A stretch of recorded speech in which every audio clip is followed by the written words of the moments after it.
से आपको लगता नहीं है कि मौलाना साहब जो है, हालांकि मैं आपसे इत्तेफाक करता हूँ, आप ठीक कह रहे हैं कि मौलाना साहब इतनी जल्दी से ये सारी गेम बनी बनाई, इतनी एफर्ट्स, फिर सऊदी अरेबिया का टेलीफोन, मतलब बहुत सारा दबाव है, प्रेशर्स हैं। अदरवाइज ये जो तरमीम आज उन्होंने हटाई है, ये मौलाना साहब को मैसेज दिया गया कि भाईजान आप आए हमारे साथ मिल जाएं, नहीं तो दूसरा वाया भटिंडा तो हम ये काम करने वाले हैं। सो मौलाना साहब को भी मैसेज है कि मिल जाएं, या आप समझते हैं मौलाना साहब असूल पे डटे रहेंगे और अपनी बस मिस कर चुके हैं कि जनाब वट कम मैंने नहीं इनके साथ मिलना, मैंने तरमीमें नहीं करनी। मेरा ख्याल है कि गवर्नमेंट के अंदर कुछ एलिमेंट ऐसे हैं जो चाहते हैं मौलाना फजलुर रहमान को वोट का रास्ता दिया जाना चाहिए और उनसे पॉलिटिकली सौदेबाजी होनी चाहिए, जो कि हो रही है और होगी भी सही। आखिरी लम्हे तक कोशिश होगी कि ये आईनी तरमीम में मौलाना साहब का अंगूठा जरूर मौजूद हो और उसके अंदर उनको जो बदले में सियासी तौर पे चाहिए होगा वो भी ये भी देने की तैयारी करेंगे।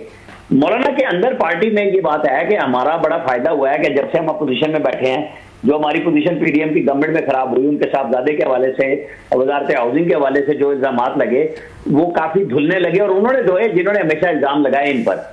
तो अभी उनके अंदर भी गोमोगो की कैफियत है, लेकिन बात तो यह है कि क्या पेशकश क्या आती है। अच्छा सर, ये बताएं कि मुझे इसी तरह की मिलती जुलती मेरी रीडिंग है सर, असेसमेंट है कि जैसे इन्होंने जब इमरान खान साहब को हटाना था, आपको याद होगा 2022 में ये तरीके एतमाद लेकर आए थे,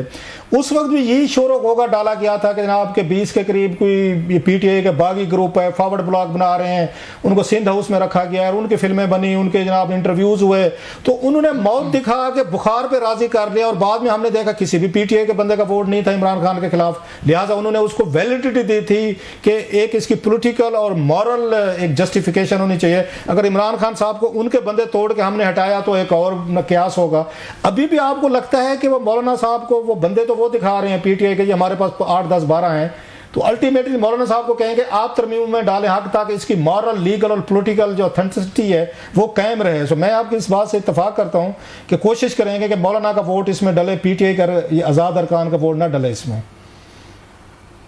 देखिए, मौलाना के वोट डलने से ना सिर्फ पीटीआई के 2 अरकान की कौमी असेंबली में जरूरत थी, सेनेट में तो वैसी जरूरत नहीं थी। बिल्कुल गवर्नमेंट की ये ख्वाहिश होगी कि ये वो आपने कहा मौत दिखा के बुखार कबूल कराना, बिल्कुल ये इस चक्कर में है कि मौलाना किसी तरह राजी हो जाए और मौलाना को भी पता है कि उनको राजी करने के लिए हर हरबा इख्तियार किया जाएगा और किया जा रहा है। तो बहरहाल देखना तो ये है ना कि रसमरी वजारत के ऊपर जाएंगे या सिर्फ बैकग्राउंड में पॉलिटिकल पुरकशिश पेशकश की तरफ जाएंगे।